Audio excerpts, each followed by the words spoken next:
Hello and welcome to the Pretty Sinister podcast. My name is Parker Johnson. I am 19 years old. I'm a sophomore at East Central University. I'm starting this podcast for class, but I hope to continue it for the foreseeable future. I'm a mass communications major. I love theater. Obviously, I kind of like true crime. In this podcast, I hope to delve into some of the dark stories from America. Some of the dark stories from history. Yeah. Today, we're going to step into Los Angeles, 1947. A city of movie stars, darkness, neon, and nightclubs. And also a city of grit, corruption, and darkness. And in that darkness, one of the most infamous crimes in American history, the brutal unsolved murder of a young woman named Elizabeth Short, or who you might better know by the name the press gave her, the Black Dahlia. It's a story of ambition and tragedy, a story about a city that built legends and devoured them.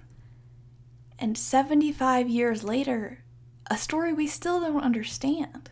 Let's start with Los Angeles in the late 1940s. The war was over, soldiers were coming home, Hollywood was booming, and the city was growing at a pace no one could keep up with.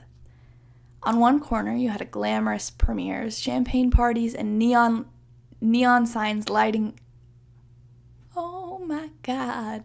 And neon signs lighting up Wilshire Boulevard. On another, Skid Row. Poverty, crime, corruption, simmering under the glitter. This contrast between dream and nightmare is what made Los Angeles magnetic, and also what made it so dangerous. Into this backdrop walked a young woman from the East Coast. Her name was Elizabeth Short. Elizabeth was born in 1924 in Boston, Massachusetts. She was the third of 5 daughters born to a working-class family. Her childhood wasn't exactly easy. Her father, Cleo Short, abandoned the family when Elizabeth was around 6 years old. He literally faked his own death during the Great Depression, leaving her mother, Phoebe, to raise 5 children alone.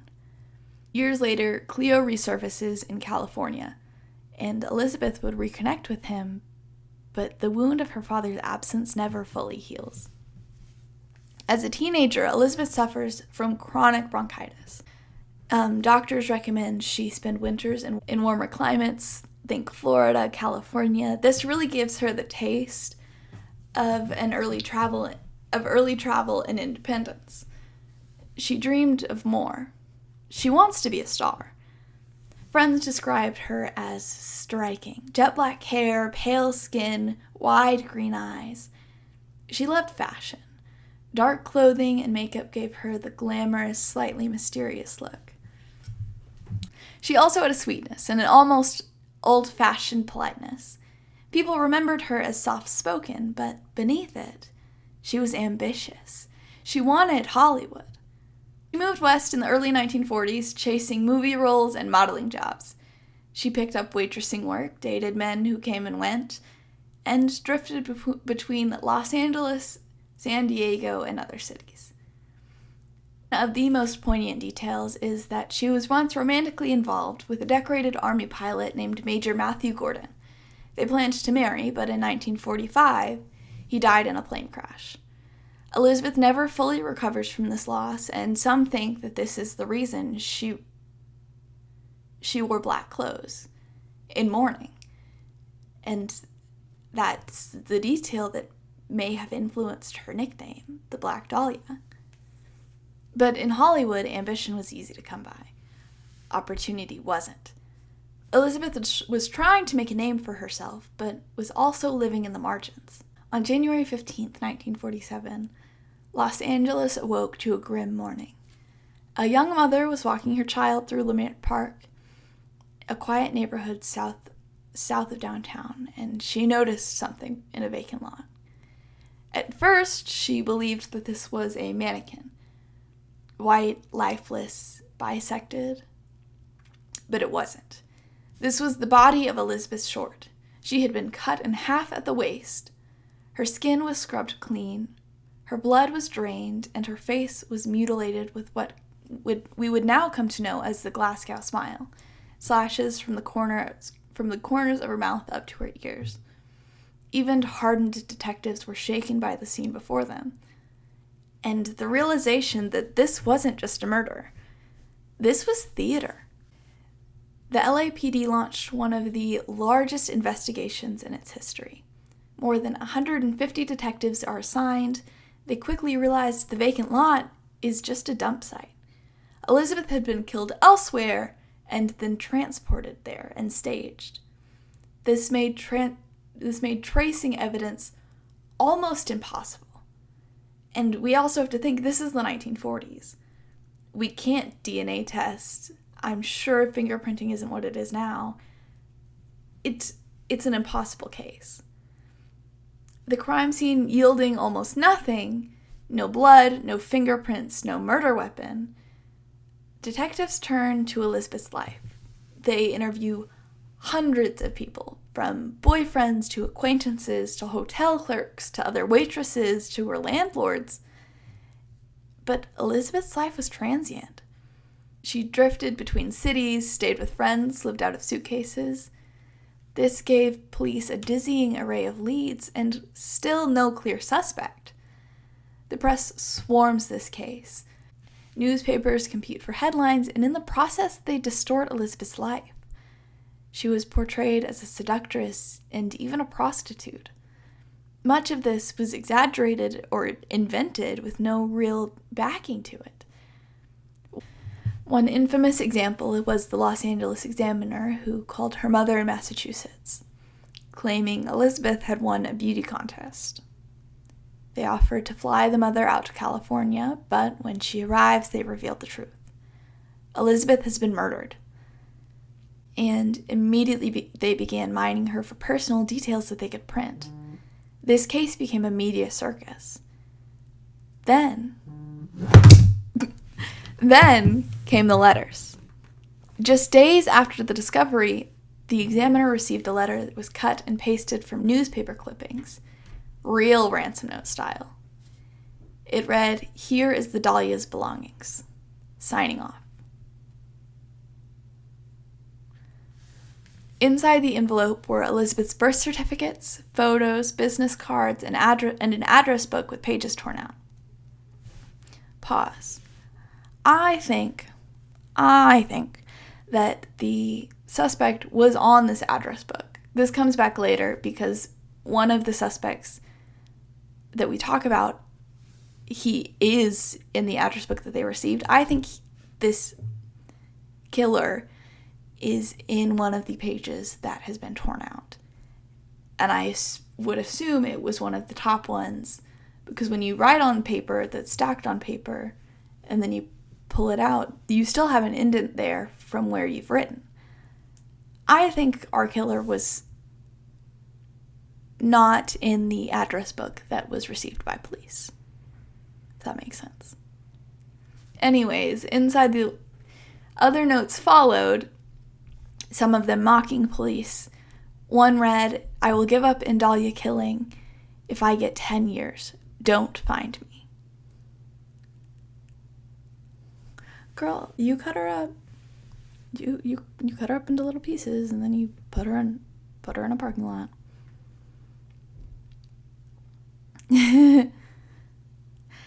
Anyways, handwriting was never conclusively linked to anyone, but the inclusion of Elizabeth's belongings suggests that at least some of these letters came from her killer. The press dubbed the murderer the Black Dahlia Avenger. And the trail kept slipping away. Which I think this case is really interesting for that. That's part of the reason I think this case is so interesting.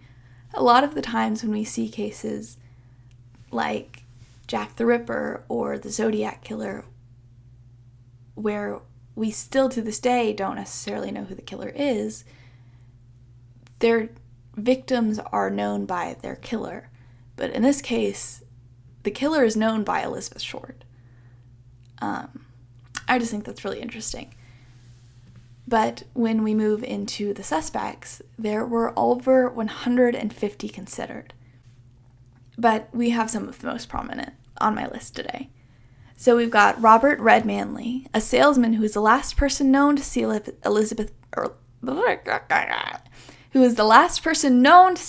alive.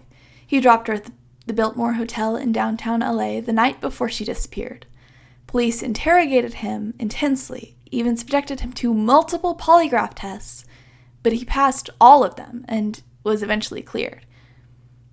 There was also Mark Hansen, a nightclub owner who allowed Elizabeth to stay in one of his Hollywood boarding houses.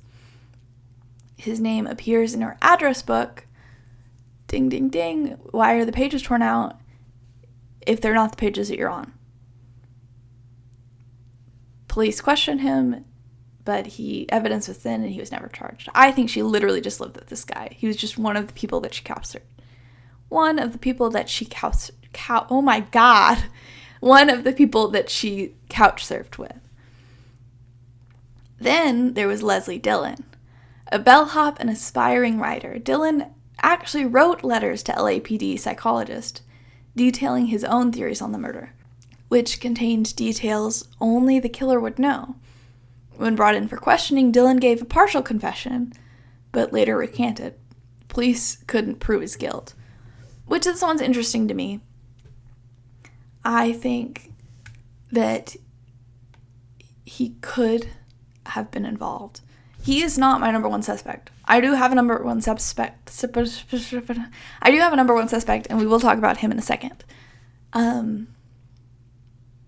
But I think him knowing details that he shouldn't know about this case is really interesting. But I don't know what those details necessarily were that he knew. You know? Like, did he just know that her body had no blood in it? And like, could he have just walked past and wanted attention? But, I don't know. It's weird. Then, my favorite suspect, and possibly the most infamous suspect, was Dr. George Hodel. He was a wealthy Los Angeles physician, brilliant but deeply troubled. He was well connected in Hollywood and in the art world, known for his charm and intelligence. But he was also known for his dark reputation. In 1949, 2 years after the Dahlia murder, he was tried for incest with his teenage daughter. Now, I'm not saying that everybody who does incest is like a murderer, killer, no. But I'm also not necessarily saying that if you do incest, I'm going to put cutting somebody up into little pieces and putting them in a parking lot against you. That's all I'm saying. I'm just saying that if you do incest, you probably don't have great morals in the first place. And this guy clearly didn't have great morals before that. So, anyways, he was acquitted for the incest charges. Incest. Anyways, he was acquitted, but this trial reveals disturbing details on his private life. This wasn't even the worst crime he was tried for. Not even connecting the Black Dahlia to him yet. He was also suspected in the suspicious overdose of his secretary. Now, I don't know much, but if I was killed in a suspicious overdose and they didn't think, maybe it's the doctor that I work for, I'd be pissed. I'd haunt him. That's what I'm saying. I would haunt him. And I hope she did. I hope they both did. Maybe they were kikiing when they were, haunting this freak. incester. Sorry. We're putting the word incest away. We're just gonna tuck it in the drawer. Anyways. So during the Dahlia investigation, the LAPD bugged Hodell's home, and on recording, this man says, "Supposing I did kill the Black Dahlia." Why the hell are you saying that? Why the hell are you saying that? They can't prove it now. They can't talk to my secretary because she's dead. Wow. Wow. Chilling words. But still circumstantial. Circumstantial.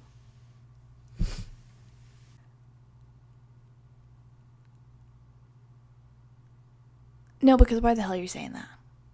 Why? Why if you didn't kill either of them? Why are you saying that? Why is that? Why is that the words you chose?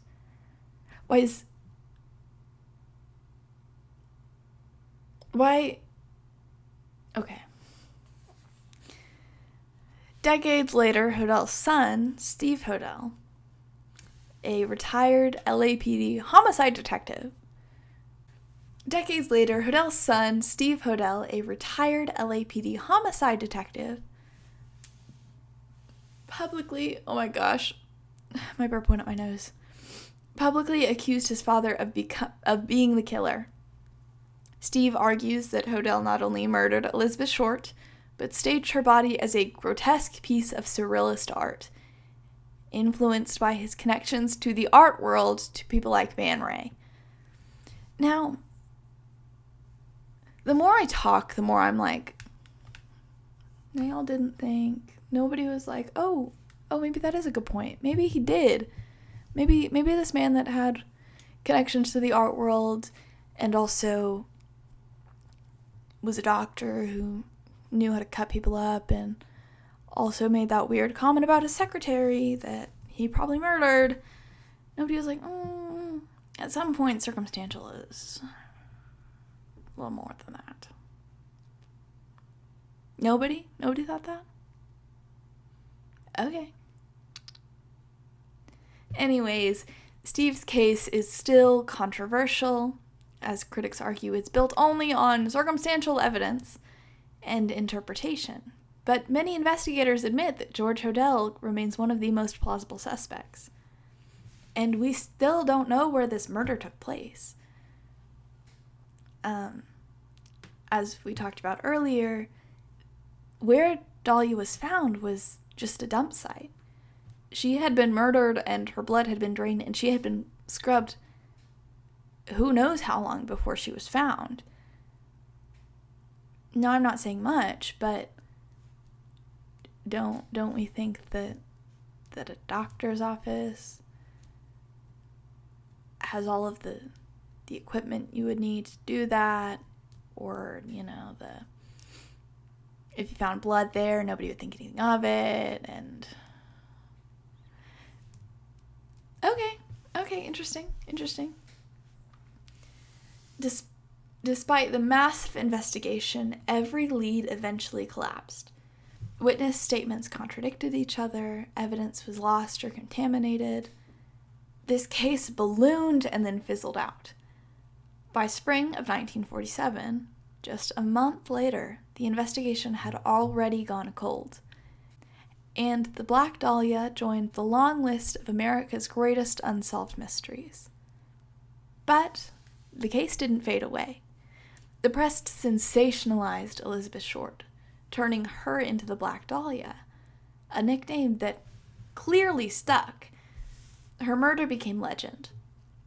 James Ellroy fictionalized it in his novel. Brian De Palma adapted it into his film.